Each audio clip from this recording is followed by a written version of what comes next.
Bismillahirrahmanirrahim. Assalamualaikum warahmatullahi wabarakatuh. Perkenalkan, saya Filza Izati Ismah. Saya di sini selaku pemateri perwakilan dari kelompok 3 yang akan menyampaikan materi mengenai format kelembagaan negara pasca amandemen konstitusi. Nah, di sini ada 3 poin penting yang akan saya sampaikan. Yang pertama yaitu primary state organ, yang kedua yaitu auxiliary state organ, dan yang ketiga yaitu lembaga independen negara.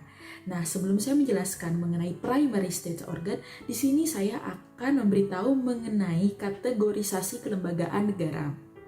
Yang pertama yaitu lembaga negara, yang kedua yaitu lembaga pemerintahan di bawah eksekutif, dan yang ketiga yaitu lembaga non-pemerintahan atau LSM yang kita kenal seperti NGO atau non-government organization.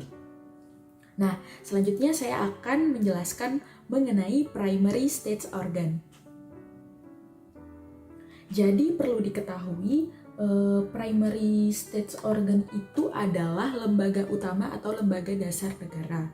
Nah, sejak masa Orde Baru sampai reformasi bahkan sampai saat ini sudah banyak sekali lembaga-lembaga baru yang bermunculan. Lembaga-lembaga ini tentunya sangat berkaitan dengan tujuan negara, fungsi negara, dan juga tugas-tugas pemerintahan secara umumnya. Nah, lembaga utama negara ini terbagi menjadi 3, yaitu terdapat di lembaga eksekutif, lembaga legislatif, dan juga lembaga yudikatif. Perlu diketahui apa saja lembaga utama negara itu. Nah, yang pertama yaitu ada presiden, yang kedua yaitu ada Dewan Perwakilan Rakyat, yang ketiga ada Dewan Perwakilan Daerah, ada Mahkamah Agung, dan juga Mahkamah Konstitusi. Oh ya, dan satu lagi Badan Pemeriksa Keuangan atau BPK. Nah, selanjutnya kita akan menjelaskan mengenai auxiliary state organ. Sejak perubahan Undang-Undang Dasar 1945, banyak sekali implikasi yang mempengaruhi sistem ketatanegaraan Indonesia. Nah, itulah yang menyebabkan banyaknya lembaga-lembaga baru yang bermunculan. Nah,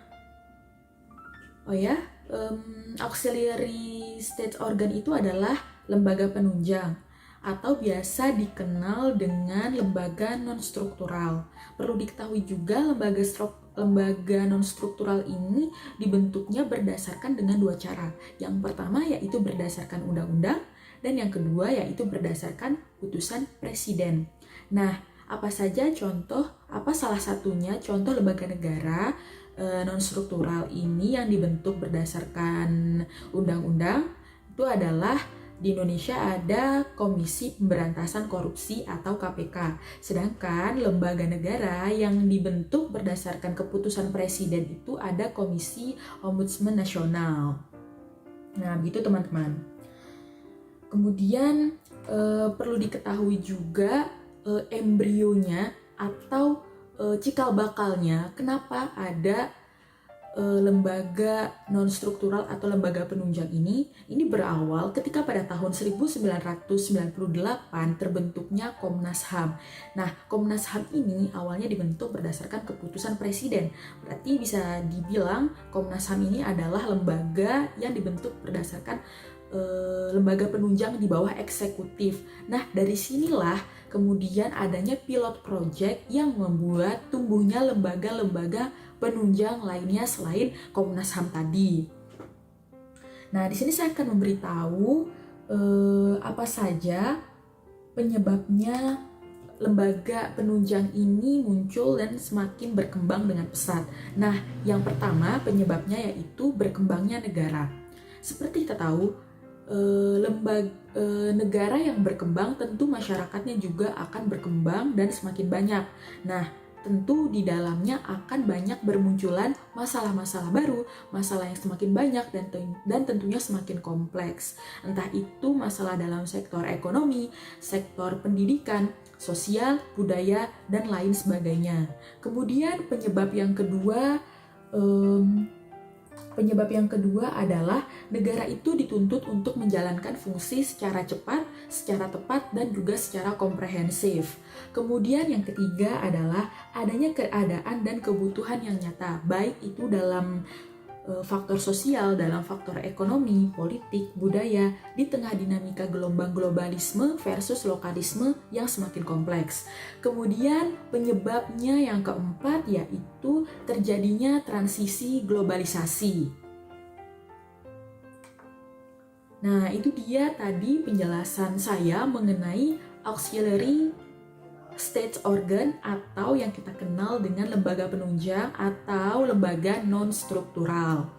Nah, selanjutnya teman-teman, di sini saya akan menjelaskan mengenai lembaga-lembaga negara independen. Nah, apa sih lembaga negara independen itu? Jadi secara teoritis, pengertian dari lembaga independen itu adalah lembaga yang dimaksudkan dibentuk oleh negara. Lembaga yang dimaksudkan dibentuk oleh negara, namun terlepas dari pengaruh-pengaruh politik atau pengaruh negara. Dalam hal apa? Dalam hal keanggotaannya. Keanggotaannya diisi oleh bukan orang-orang dari tanpa memiliki unsur-unsur pegawai negara. Dan namun otoritas dan pembiayaannya atau pendanaannya itu berasal dari negara. Nah, itu adalah sekilas dari pengertian mengenai lembaga independen negara. Kemudian di sini saya akan menjelaskan awal adanya gagasan lembaga independen. Yang pertama yaitu berawal dari keinginan negara yang sebelumnya kuat ketika berhadapan dengan masyarakat, rela untuk memberikan kesempatan kepada masyarakat untuk mengawasi. Kemudian munculnya lembaga negara independen dimaksudkan pula untuk menjawab tuntutan masyarakat atas terciptanya prinsip-prinsip demokrasi dalam setiap penyelenggaraan pemerintahan melalui lembaga yang akuntabel, yang independen, dan juga dapat dipercaya. Selanjutnya, faktor apa saja yang menjadi alasan adanya lembaga independen ini? Yang pertama yaitu adanya kebutuhan untuk memberikan pelayanan budaya dan bersifat personal dan tentunya jauh dari unsur-unsur politik. Kemudian yang kedua adanya keinginan untuk mengatur pasar dengan regulasi yang bersifat non-politik juga. Kemudian perlunya pengadaan aturan mengenai pelayanan yang bersifat teknis. Yang terakhir, perlunya pengaturan mengenai profesi-profesi yang bersifat independen seperti profesi hukum dan juga profesi kedokteran. Nah, ini dia adalah ciri-ciri lembaga independen, lembaga negara independen. Yang pertama yaitu wewenang adjudikasi, menyusun peraturan perundang-undangan, strukturnya yang multi anggota, rekrutmennya yang bersifat partisan dan berimbang, kemudian wewenang litigasi, hak atas anggaran, perlindungan atas pemberhentian masa jabatan tertentu. Nah, itu adalah ciri-ciri negara independen. Nah, baik, penjelasan saya sudah selesai mengenai primary state organ, auxiliary state organ, dan juga lembaga negara independen.